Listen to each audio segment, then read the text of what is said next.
Hello class 9 students. तो प्यारे बच्चों, अब हम बात करेंगे, जैसा कि हमने पिछले वीडियो में बात की है, क्रॉप वैरायटी इम्प्रूवमेंट्स। ठीक है, वो कुछ टेक्निकल प्रॉब्लम की वजह से हाफ वीडियो बन गई है, तो उसके आगे की वीडियो यहाँ पे है। तो उसके बाद हमने बात की थी क्रॉप वैरायटी इम्प्रूवमेंट्स की, कि कैसे कैसे हम क्रॉप की वैरायटी को इम्प्रूव कर सकते हैं। उसके लिए सबसे ज़्यादा जरूरी क्या था, हमें ऐसे सीड का चूज करना, हमें ऐसे प्लांट के सीड को चूज करना जिसमें बहुत ही अच्छी डिजायरेबल क्वालिटीज हो। क्या हो? डिजायरेबल क्वालिटीज हो। क्या क्या मेनली क्वालिटीज है? To desirable, most desirable qualities हमें क्या होनी चाहिए उस प्लांट में। एक तो हमें उसका प्रोडक्शन ज्यादा हो, क्योंकि हमें अपने फूड रिसोर्सेज को इम्प्रूव करना है। दूसरा, जो वो प्लांट है जो हमने चूज किया है, जो सीड है जो हमने चूज किया है, वो रेजिस्ट होना चाहिए किसी भी डिजीज से, वो सेंसिटिव नहीं होना चाहिए। रेजिस्ट का मतलब है उस पे, उस डिजीज का कोई भी इफेक्ट नहीं होना चाहिए उसके इल्ड पे या उसके प्रोडक्शन पे, उसकी क्वालिटी पे। ठीक है, तो हम बात करते हैं need for higher crop yield, कि हमें क्या क्या जरूरतें हैं किसी भी क्रॉप की इल्ड को इंक्रीज करने के लिए। ठीक है, तो सबसे फर्स्ट पॉइंट स्टूडेंट्स हम पढ़ते हैं हायर इल्ड। क्या पढ़ते हैं? Higher yield. सबसे ज्यादा जो अपना मकसद है अब इस चैप्टर का, इम्प्रूवमेंट्स इन फूड रिसोर्सेज का, इसमें क्या है अपना सबसे ज्यादा मेन लक्ष्य क्या है, एम क्या है? क्रॉप को इम्प्रूवमेंट करना, उसकी प्रोडक्टिविटी को इम्प्रूवमेंट करना, उसकी क्वालिटी को इम्प्रूवमेंट करना। ये सब अपना क्या है, मेनली अपना पर्पज है इस चैप्टर में अगर हम बात करें तो। ठीक है, अब वो जो पर्पज है, जब वो अच्छा होगा तभी इकोनॉमिक कंडीशन अच्छी होगी किसी भी फार्मर की, या फिर जो भी क्रॉप को उगा रहा है उसकी। ठीक है, तो हायर यील्ड में मेनली क्या है, main aim of crop improvement is to improve the productivity of economic produce. जो भी हम लोग उगा रहे हैं, जो भी क्रॉप हम प्रोड्यूस कर रहे हैं, उसकी प्रोडक्टिविटी कैसी होनी चाहिए? अच्छी होनी चाहिए। इम्प्रूव करना अपना क्या है, मेन पर्पज है। ठीक है, जैसे example grains, vegetables and fodder. जैसे ग्रेन्स वगैरह का को इम्प्रूवमेंट करना, उनकी प्रोडक्टिविटी को इम्प्रूवमेंट करना, वेजिटेबल्स की प्रोडक्टिविटी को इम्प्रूवमेंट करना, एंड फोडर जो भूसा चारा, जो भैंसों को मेनली, गायों को, जो भी घर में डोमेस्टिकेटेड एनिमल्स है उनको मेनली डाला जाता है, वो क्या है? फोडर। ठीक है, तो quality seeds of improved varieties are used for their commercial production. हम मेनली क्वालिटी के सीड्स को यूज करते हैं। कौन सी क्वालिटी को? जिनमें इम्प्रूव्ड वैरायटी हो। जैसे मैंने आपको एग्जांपल दिया था इससे लास्ट वीडियो लेक्चर में, कि सपोज करो आपने 2 प्लांट्स लिए। कोई भी प्लांट ब्रीडर है वो मेनली लैब में अपने एक्सपेरिमेंट्स परफॉर्म करता है। ठीक है, तो उसने किन्हीं भी 2 प्लांट्स को चूज किया जिनमें बड़ी ही अच्छी डिजायरेबल क्वालिटीज थी। मान लो सपोज करो, जैसे कि मैं इन 2 क्वालिटीज को लेके भी बात कर सकती हूँ, या इससे लास्ट वीडियो में जैसे हमने बात की, सपोज करो एक क्रॉप का प्लांट है, उसका प्रोडक्शन बहुत अच्छा है, मतलब वो बहुत ही ज्यादा अमाउंट में प्रोडक्शन प्रोवाइड कर रहा है, उसकी प्रोडक्टिविटी है, लेकिन उसकी क्वालिटी इतनी अच्छी नहीं है, उसकी क्वालिटी अच्छी नहीं है। और आपने दूसरी क्रॉप ली, उसका प्रोडक्शन अच्छा नहीं है लेकिन उसकी क्वालिटी बहुत अच्छी है। आपको प्रोडक्टिविटी तो कम मिल रही है लेकिन उसका प्रोडक्शन क्या है, बहुत ही अच्छा है। अगर आपने दोनों के बीच में क्रॉसिंग ओवर करा दी, सपोज करो, तो दो आपको एक प्लांट मिलेगा जो हाइब्रिड आपको प्रोड्यूस होगा, जो सीड्स आपको प्रोड्यूस होंगे, उसमें दोनों की क्या होगी, क्वालिटीज होगी, दोनों के फीचर्स होंगे, कैरेक्टर्स होंगे। दोनों मतलब पेरेंट्स के क्या होंगे, कैरेक्टर्स होंगे। जैसे कि उसकी प्रोडक्टिविटी भी ज्यादा होगी, मतलब प्रोडक्शन भी ज्यादा होगा, और उसकी क्वालिटी भी बहुत ही अच्छी होगी। ठीक है, अब जैसे मैं आपको एग्जांपल दूं, जैसे कि हमें 2 डिजायरेबल क्या चाहिए, क्वालिटी चाहिए किसी भी फूड प्लांट में। तो सपोज करो हमने 2 प्लांट्स लिए जिनमें अलग अलग टाइप की वेराइटीज प्रेजेंट थी। एक की इल्ड अच्छी थी, मतलब वो बहुत अच्छा प्रोडक्शन कर रहा था।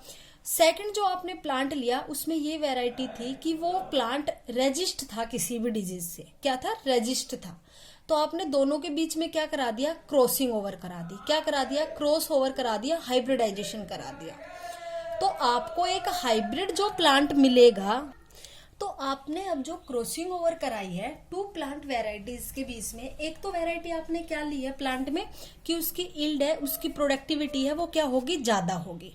उसके अलावा सेकंड आपने क्या लिया है कि सेकंड जो प्लांट की वैरायटी ली है उसमें क्या क्वालिटी है, उसमें क्वालिटी है कि वो प्लांट डिजीज के अकॉर्डिंग उनके लिए क्या है, रेजिस्ट है। तो अब जो आपको प्लांट प्रोड्यूस होगा, जो एक हाइब्रिड आपको सीड या प्लांट प्रोड्यूस होगा क्रॉसिंग ओवर के बाद, तो उसमें क्या होगी, दोनों की क्वालिटीज प्रेजेंट होगी, मतलब उसकी प्रोडक्टिविटी भी अच्छी होगी, मतलब हाई यील्ड होगी, और वो प्लांट रेजिस्ट भी रहेगा डिजीज से। क्या रहेगा, रेजिस्ट भी रहेगा डिजीज से।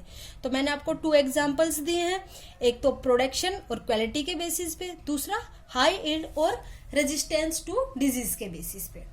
अब हम नेक्स्ट बात करते हैं इम्प्रूव्ड क्वालिटी की। किसकी बात करते हैं, इम्प्रूव्ड क्वालिटी की, कि जो क्वालिटी है क्रॉप्स की, प्रोडक्ट्स की, वो कैसे कैसे किन किन फैक्टर्स पे डिपेंड करती है, या फिर हम उनको किस बेसिस पे हम उनको इंक्लूड करते हैं। ठीक है, तो क्वालिटी है जो क्रॉप्स की, वो मेनली अलग अलग क्रॉप्स की अलग अलग होती है, वेरी करती है अलग अलग क्रॉप्स के बीच में। जैसे हम फॉर एग्जांपल अगर मैं बात करूं, ठीक है, जैसे कि क्वालिटी ऑफ क्रॉप प्रोडक्ट्स, जो क्रॉप प्रोडक्ट्स की क्वालिटी है vary from crop to crop.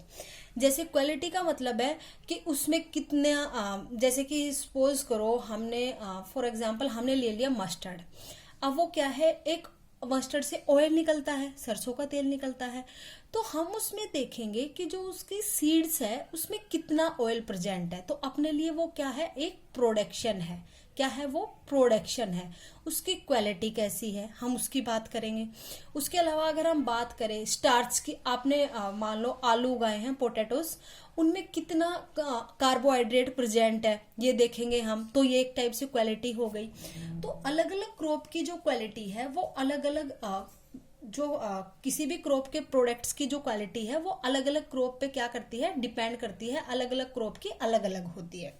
Example, protein quality in pulses, कि पल्सेस है जो दालें हैं उनमें किस टाइप की प्रोटीन की क्वालिटी प्रेजेंट है। अब कोई दाल ऐसी होती है जिसमें बहुत अच्छी क्वालिटी की प्रोटीन्स प्रेजेंट होती है, कुछ दालें ऐसी होती है जिसमें थोड़ी कम क्वालिटी की प्रोटीन्स प्रेजेंट होती है। ऐसे ही oil quality in oilseeds, जैसे कोई भी आप ऑयल सीड को यूज कर रहे हो उसमें ऑयल की क्वालिटी कैसी है। जैसे बोला जाता है कि खाने के केस में अगर देखा जाए तो सरसों का तेल बहुत अच्छा होता है, लेकिन खाने वाले सरसों का तेल भी खाते हैं, रिफाइंड भी खाते हैं, मूंगफली का तेल भी यूज करते हैं, तिल का तेल भी यूज करते हैं, ऑलिव ऑयल भी यूज करते हैं। तो अलग अलग ऑयल सीड्स में अलग अलग ऑयल की क्वालिटी प्रेजेंट होती है। ठीक है, डिपेंड्स करता है, वो वेरी करता है वो फ्रॉम क्रॉप टू क्रॉप। अब हम बात करते हैं बायोटिक एंड एबायोटिक रेजिस्टेंस की, कि बायोटिक एंड एबायोटिक फैक्टर्स के अकॉर्डिंग कैसे रेजिस्ट होनी चाहिए। तो different different situations, different different conditions के अंडर क्या करती है, crops different different biotic and abiotic factors को टॉलरेट करती है। अगर हम बात करें तो ठीक है, तो क्या है, crop production reduces due to biotic and abiotic factors. Crop का जो प्रोडक्शन है उसकी वेराइटीज है वो क्या हो जाती है, रिड्यूस हो जाती है due to biotic and abiotic factors. अब हम बात करते हैं what is biotic factors and what is abiotic factors. ठीक है, तो बायोटिक और एबायोटिक फैक्टर्स क्या होते हैं उनके बारे में अगर हम बात करें तो बायोटिक फैक्टर्स में आते हैं such as disease, insects and nematodes. जैसे अगर मान लो कोई डिजीज कोज हो गई किसी प्लांट में, किसी इंसेक्ट ने या फिर किसी माइक्रोब ने उसको डिजीज कोज कर दी, कोई कीड़े मकोड़े लग गए जो हार्मफुल होते हैं किसी भी क्रॉप के लिए, तो भी क्रॉप का प्रोडक्शन डिक्रीज होगा, उसकी प्रोडक्शन अच्छा नहीं होगा, उसकी क्वालिटी अच्छी नहीं होगी, उसकी वेराइटीज अच्छी नहीं होंगी। एबायोटिक फैक्टर्स, अब हम बात करते हैं एबायोटिक फैक्टर्स के बारे में। तो abiotic factors such as drought मतलब सूखा पड़ जाना, सैलिनिटी, मान लो कि कहीं सोयल ऐसी है, कहीं आपने जहाँ पे भी क्रॉप का प्रोडक्शन कर रखा है जिस फील्ड में, वहां पे सैलिनिटी, मान लो अगर क्रॉप को चाहिए ज्यादा सैलिनिटी और वहां पे कम प्रेजेंट है तो भी वो क्रॉप को इफेक्ट करेगा। हाई है सैलिनिटी और क्रॉप को कम चाहिए तो भी वो इफेक्ट करेगा, और मान लो क्रॉप को ज्यादा चाहिए और वहां पे कम प्रेजेंट है तो भी वो इफेक्ट करेगा। वाटर लॉगिंग, अगर पानी भरा हुआ है मान लो सपोज करो, ठीक है, तो भी वो क्रॉप के प्रोडक्शन को इफेक्ट करेगा। हीट ज्यादा है मान लो या फिर कोल्ड ज्यादा है तो भी क्या करेंगे, वो प्लांट को, क्रॉप प्लांट को क्या करेंगे, इफेक्ट करेंगे। तो ये कुछ बायोटिक और एबायोटिक फैक्टर्स हैं जिनकी वजह से क्रॉप का प्रोडक्शन क्या हो जाता है, डिक्रीज हो जाता है, रिड्यूस हो जाता है। ठीक है, ये हमने बात की। तो हमें किस टाइप की क्रॉप वेराइटीज को चूज करना चाहिए मेनली, ठीक है। इफ वी डेवलप, यदि हम डेवलप करें या हम चूज करें crop varieties which are resistant to these stresses, then we can improve significantly the crop production. अब हमें मेनली क्या करना है, क्रॉप वेराइटीज को इम्प्रूव करना है। मतलब जो क्रॉप की वेराइटीज है, हम पॉइंट ही यही पढ़ रहे हैं, क्रॉप वेराइटी इम्प्रूवमेंट्स।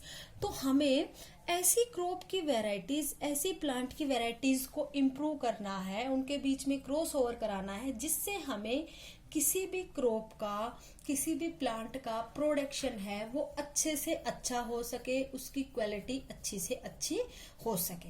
तो हमने क्या किया, सपोज करो यदि हमने डेवलप की ऐसी क्रॉप वेराइटीज जो कि इन डिजीज के अकॉर्डिंग, मतलब बायोटिक और एबायोटिक फैक्टर्स के अकॉर्डिंग अगर देखें तो रेजिस्टेंट हो, मतलब उन पे उस जो आप क्रॉप की वेराइटीज यूज कर रहे हो, जो क्रॉप यूज कर रहे हो, उसके ऊपर बायोटिक और एबायोटिक फैक्टर्स का कुछ भी इफेक्ट ना हो, तो अपनी जो क्रॉप प्रोडक्शन है वो इंक्रीज हो सकता है, उसमें इंप्रूवमेंट हो सकता है, उसमें कोई भी डिक्रीजमेंट नहीं होगा।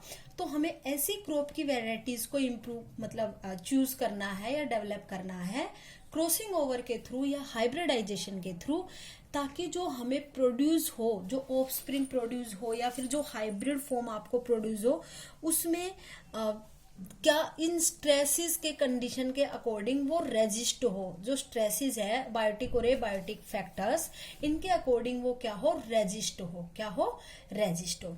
फॉर एग्जाम्पल, अगर मैं आपको एक एग्जाम्पल की बात करूं, चलो हम एग्जाम्पल से अगर बात करें तो एग्जाम्पल है MUW 318, MUW 318, ये एक नेम है, ठीक है। इस वेराइटी है क्रॉप की, ठीक है। MUW 318 is HYV। HYV क्या है, HYV की फुल फॉर्म क्या है, हाई इल्ड वेराइटी या फिर हाई इल्डिंग वेराइटी, ठीक है। ये क्या है, एक MUW 318 ये क्या है, it's a high yielding variety. एक वेराइटी है, किसकी है मेनली ये वेराइटी, व्हीट की, जिसमें जो आपको इल्ड है, जो प्रोडक्शन है वो बहुत ही हाई मिलता है। क्या है, उसकी जो इल्ड है, उसकी जो उपज है वो बहुत ही हाई देखने को मिलती है, ठीक है। Which is released for cultivation in non traditional areas as Nilgiri, Palani hills, ठीक है। ये मेनली ऐसे एरियाज में यूज की जाती है, ऐसे एरियाज में कल्टीवेशन के लिए यूज की जाती है जो नॉन ट्रेडिशनल एरियाज हो। क्या हो, जो नॉन ट्रेडिशनल एरियाज हो। तो स्टूडेंट्स हम क्या कर रहे हैं, कल्टीवेशन कर रहे हैं, एक व्हीट की वेराइटी है। कौन सी वेराइटी है, हाई इल्डिंग वेराइटी है, दैट नेम इज MUW 318, जो कि मेनली नॉन ट्रेडिशनल एरियाज में उगाई जाती है, कल्टीवेट की जाती है, जैसे कि नीलगिरी में या फिर पालनी हिल्स में सॉरी, ठीक है। ऐसी जगह पे क्या किया जाता है, इस वैरायटी को कल्टीवेट किया जाता है, उस क्रॉप की प्रोडक्शन को इंक्रीज करने के लिए, उसकी यील्ड को इंक्रीज करने के लिए। देखो अब तक हम चैप्टर में बेसिकली क्या पढ़ रहे हैं, कोई भी क्रॉप है हमें वो अच्छी बनानी है। क्या बनानी है, अच्छी बनानी है। तो उसके लिए हम उसमें जो भी क्वालिटीज होती है, जो भी इम्प्रूवमेंट्स होते हैं, उनके बारे में बात करेंगे। तो अलग अलग टाइप के इम्प्रूवमेंट्स है, जैसे हमने बात किया था न्यूट्रिएंट्स के बेसिस पे इम्प्रूवमेंट हुआ, उसके अलावा जो हम अभी पढ़ रहे हैं क्रॉप की वैरायटी के बेसिस पे इम्प्रूवमेंट हुआ, हम इरिगेशन के थ्रू उसको इम्प्रूवमेंट करा रहे थे, मैन्योर्स या फिर फर्टिलाइजर्स को प्रोवाइड करके उसकी प्रोडक्शन को इंक्रीज कर रहे थे। तो ऐसे ही अपना काम क्या है, जो भी हमें प्रोडक्ट मिल रहा है, जो भी हम प्रोडक्ट यूज कर रहे हैं, चाहे वो क्रॉप हो, चाहे वो डोमेस्टिकेटेड एनिमल्स का प्रोडक्शन हो, उसको क्या करना, इंक्रीज करना। अब तक हम बात कर रहे हैं क्रॉप्स की, आगे आप देखोगे इस चैप्टर में हम एनिमल्स के बारे में भी बात करेंगे, डोमेस्टिकेटेड एनिमल्स के बारे में, कि उनसे जो जो हमें मिलता है वो मेनली किन किन में हेल्पफुल होता है, हम उनके बारे में भी क्या करेंगे, अभी बात करेंगे, ठीक है। अब हम बात करते हैं उससे नेक्स्ट पॉइंट की, that is changes in maturity duration, कि जो चेंजेस होने हैं मैच्योरिटी ड्यूरेशन में, मतलब क्या क्या चेंजेस है उसके बारे में बात करते हैं।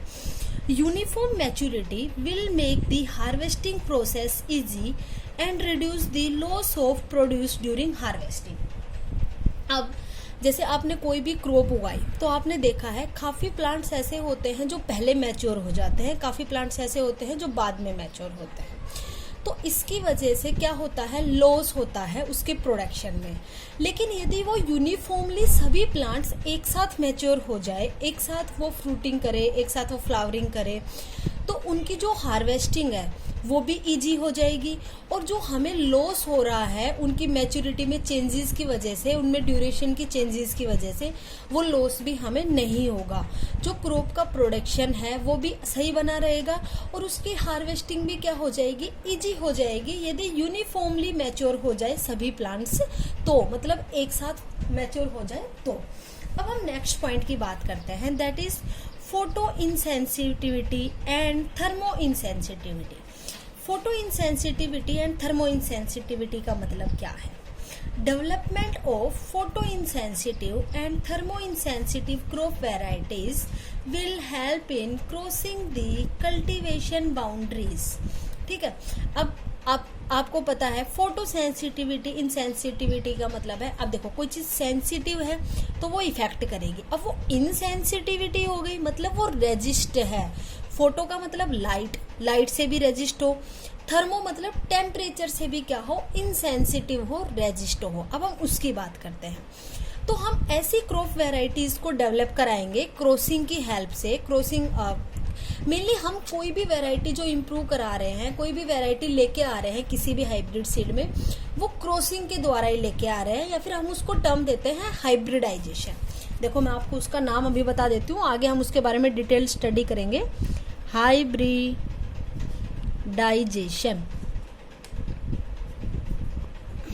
ठीक है, जिसमें हम मेनली क्या कराते हैं, कोई भी टू क्रॉप्स लेते हैं, उनकी वेराइटीज के बीच में क्रॉसिंग ओवर कराते हैं। ठीक है स्टूडेंट्स, तो हमें ऐसी क्रॉप वेराइटीज को डेवलप करना है जो फोटो इनसेंसिटिविटी मतलब लाइट से रेजिस्ट हो, और थर्मो इनसेंसिटिविटी मतलब टेम्परेचर से भी क्या हो, रेजिस्ट हो। ऐसी क्रॉप्स को हमें क्या करना है, ऐसी क्रॉप वेराइटीज को हमें प्रोड्यूस करना है due to the crossing over करा के। ठीक है, क्रॉसिंग करा के किन्हीं भी टू प्लांट वेराइटीज के बीच में क्रॉसिंग ओवर करा के। अब आप सपोज करो, जैसे अगर इसमें एग्जांपल लूँ मैं, एक क्रॉप है जो कि लाइट रेजिस्टेंट है, और सेकंड क्रॉप है जो कि टेम्परेचर रेजिस्टेंट है, सपोज करो। अब आपने उन दोनों के बीच में क्या करा दिया, क्रॉस ओवर करा दिया, उन दोनों के बीच में हाइब्रिडाइजेशन करा दिया। तो ड्यू टू दी हाइब्रिडाइजेशन जो आपको प्लांट की वैरायटी मिलेगी, जो आपको क्रॉप की वैरायटी मिलेगी, उसमें दोनों की दोनों क्या होगी, वैरायटीज प्रेजेंट होगी। तो स्टूडेंट्स अब हम क्या कर रहे हैं, हम ऐसी क्रॉप वेराइटीज को इम्प्रूव कर रहे हैं, ऐसी क्रॉप वेराइटीज का डेवलपमेंट कर रहे हैं जो एक तो लाइट से भी रेजिस्ट हो, और दूसरी जो क्रॉप प्लांट है, जो वेराइटी है, वो टेम्परेचर से भी रेजिस्ट हो। थर्मो मीन्स टेम्परेचर, मतलब सनलाइट ज़्यादा है, सनलाइट कम है या फिर नहीं है, उसका कोई इफेक्ट ना हो उस प्लांट के ऊपर, उस क्रॉप प्लांट के ऊपर। थर्मो इनसेंसिटिविटी, टेम्परेचर का चेंजेस अगर देखें, कोल्ड है, हॉट है, मॉनसून है, जो भी सीजन है, उसका कोई भी इफेक्ट उस क्रॉप वेराइटी पे ना हो, और हमें जो क्रॉप का प्रोडक्शन है, उसकी यील्ड है, वो अच्छी मिले। जैसे कि हम एग्जांपल देखते हैं, HYV ऑफ हीट, जैसे कि हमने बात, ठीक है, जैसे हम एग्जांपल ले रहे हैं HYV ऑफ वीट। HYV का मतलब है high yielding variety of wheat. ठीक है, एक वो एग्जाम्पल हो गया जो कि फोटो रेजिस्टेंट भी है, मतलब इनसेंसिटिविटी भी है, और थर्मो इनसेंसिटिव भी क्रॉप है। दूसरा है MACS 2469, ये भी क्या है, एक वैरायटी है क्रॉप की जो टॉलरेट कर सकती है, कैन टॉलरेट हाई टेम्परेचर, जो कितना भी ज़्यादा टेम्परेचर हो, ज़्यादा से ज़्यादा टेम्परेचर को, ज़्यादा से ज़्यादा हाई टेम्परेचर को क्या कर सकती है, टॉलरेट कर सकती है। तो हमें ऐसी ही क्रॉप वेराइटीज़ को, क्रॉप प्रोडक्शन को की मतलब डेवलपमेंट करानी है जो फोटो इनसेंसिटिविटी हो, या फिर रेजिस्टेंट हो, और थर्मो इनसेंसिटिविटी हो। तो हमने देखा मेनली 2 टाइप की क्रॉप्स के हमने एग्जांपल देखे। एक तो हमने देखा HYV ऑफ व्हीट और दूसरा हमने देखा MACS 2469 जो मेनली क्या टॉलरेट कर सकता है, हाई टेम्परेचर को वो मेनली टॉलरेट कर सकता है। ठीक है, तो स्टूडेंट्स ओके, अब हम बात करते हैं नेक्स्ट पॉइंट की। Next point is the desirable agronomic traits. कौन कौन से हमें एग्रोनॉमिक ट्रेट्स चाहिए? ट्रेट्स का मतलब है कैरेक्टर्स। कौन कौन से प्लांट में हमें कैरेक्टर्स चाहिए डिजायरेबल, अपने अकॉर्डिंग जो हमें चाहिए। ठीक है, तो हम लोग एग्रोनॉमिक का मतलब है वो कैरेक्टर्स जो मेनली एग्रीकल्चर में यूज किए जाते हैं, मतलब एग्रीकल्चर की ब्रांच है और जिसमें हम लोग ऐसे प्लांट्स को यूज करते हैं अपनी प्रोडक्शन, फूड को, फीड को, अपने फोडर को, अपने रिक्वायरमेंट्स को इंक्रीज करने के लिए। तो हम डिजायरेबल एग्रोनॉमिक ट्रेट्स में कौन कौन से ऐसे कैरेक्टर्स है प्लांट में, कौन कौन से ऐसे ट्रेट्स है जिनको हम यूज करके किसी भी क्रॉप से हम अपने डिजायरेबल जो भी हमें फूड चाहिए वो प्राप्त कर सकते हैं। ठीक है, तो हम इसमें लिखेंगे if we develop those varieties of crops which contain desired agronomic traits then it will help in setting higher production। यदि हम ऐसी क्रॉप वेराइटीज को डेवलप करें, ऐसी क्रॉप की वेराइटीज को डेवलप करें जिसमें जो हमें डिजायर्ड एग्रोनॉमिक ट्रेट्स चाहिए, मतलब हमें प्लांट की हाइट लॉन्ग चाहिए, ड्वार्फ चाहिए, ड्वार्फ मतलब छोटा। ठीक है, जैसे मान लो हमें कौन कौन से ट्रेट्स चाहिए, सपोज करो प्लांट की बात करें, जैसे मान लो हमें प्लांट की लेंथ है वो टॉल चाहिए या फिर हमें ड्वार्फ चाहिए, छोटी चाहिए। ठीक है, उसके बाद हम बात करें क्वालिटी की। अगर क्वालिटी की बात करें वो इंक्रीज हो या फिर वो डिक्रीज हो, ठीक है, मतलब कम हो या फिर ज़्यादा हो उसकी क्वालिटी, तो हमें जो जो कैरेक्टर्स चाहिए उस प्लांट में, जो जो हमें ट्रेट्स चाहिए, उसके बेसिस पे हम उन क्रॉप की वैरायटीज़ को डेवलप कर सकते हैं और उनके प्रोडक्शन, जिसकी वजह से उसका प्रोडक्शन क्या हो जाएगा, इंक्रीज हो जाएगा, हाई प्रोडक्शन वो प्रोड्यूस करेंगी वो क्रॉप्स। ठीक है, 10 टॉलनेस मतलब ज़्यादा लंबा चाहिए, हाई टिलरिंग मतलब कितना, जैसे कि जो ये प्लांट्स होते हैं, थॉर्न प्लांट्स वगैरह होते हैं या फिर जो क्लिम्बिंग प्लांट्स होते हैं वो उनकी कितनी हाई टिलरिंग पावर, ठीक है, हाई टिलरिंग पावर है, टॉलनेस है, हाई टिलरिंग है, टॉलनेस कितना लंबा है, हाई टिलरिंग मतलब उसकी जो रूट्स है वो जैसे कि एक बंच में कितनी जकड़ी हुई है, कितनी इम्बेडेड है सोयल में। ठीक है, वो होता है tillering. And profuse branching, branching है वो कितनी फैली हुई है, कितनी प्रोफ्यूज है। एंड डिजायरेबल कैरेक्टर्स, जो हमें कैरेक्टर्स चाहिए for the fodder crops, fodder crops के लिए हम लोग क्या कर सकते हैं, इसमें अपने डिजायर के अनुसार, अपने नीड्स के अनुसार ऐसे ट्रेट्स को चूज कर सकते हैं क्रॉप वेराइटीज के बेसिस पे, और उनके बेसिस पे हम क्रॉप वेराइटीज में क्रॉसिंग करा के ऐसे क्रॉप का प्रोडक्शन करा सकते हैं जो हमें डिजायर्ड प्रोडक्ट्स या फिर हमें जो डिजायर्ड ट्रेट्स चाहिए उनके बेसिस पे। जैसे एग्जांपल है breeding for resistant to red rot. Red rot एक डिजीज है, मेनली शुगर केन में पाई जाती है। Breeding for resistant to red rot has led to sugarcane varieties. ठीक है, ब्रीडिंग कराते हैं मेनली उन रेजिस्टेंट के लिए जो रेड रोट जो डिजीज है उससे क्या हो, रेजिस्ट हो शुगर केन वेराइटीज। और वो कौन कौन सी शुगर की वेराइटीज है, शुगर केन की वेराइटीज है जो रेड रोट डिजीज से रेजिस्टेंट है। उसकी कुछ वेराइटीज है को 975 एंड को 62399 विच इंक्रीज केन मतलब sugarcane production in problem areas. जिन एरियाज में मेनली मान लो बायोटिक या फिर एबायोटिक फैक्टर्स इफेक्ट कर रहे हैं या अदर कोई प्रॉब्लम आ रही है इन्वायरमेंटल कंडीशन में, तो वहाँ पे हम लोग शुगर केन की ये 2 वेराइटीज उगा के अपनी क्रॉप्स के प्रोडक्शन को अच्छा कर सकते हैं, क्योंकि ये हाई टॉलरेटेबल क्या है वेराइटीज है शुगर केन की, जिनमें कोई भी पहले तो डिजीज होने की कोई भी खतरा नहीं रहता। को 975 एंड को 62399। ठीक है, जैसे मैं आपको एग्जांपल दूं शुगर केन का, आपने कभी गन्ने पे देखा होगा रेड रेड लगे होते हैं, जैसे हम बोलते हैं ना इसमें तो कीड़ा है, वो रेड रेड जो लगा होता है वो क्या होती है, वो डिजीज होती है, red rot disease of sugar cane.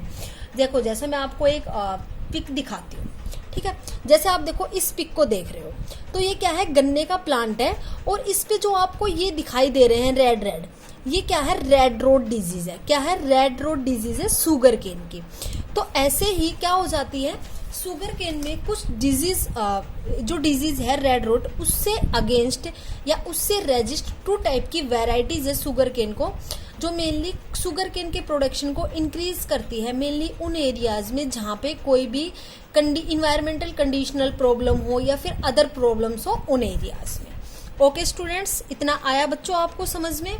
ठीक है। अब हम उसके बाद बात करते हैं नेक्स्ट पॉइंट की। Next is the wider adaptability.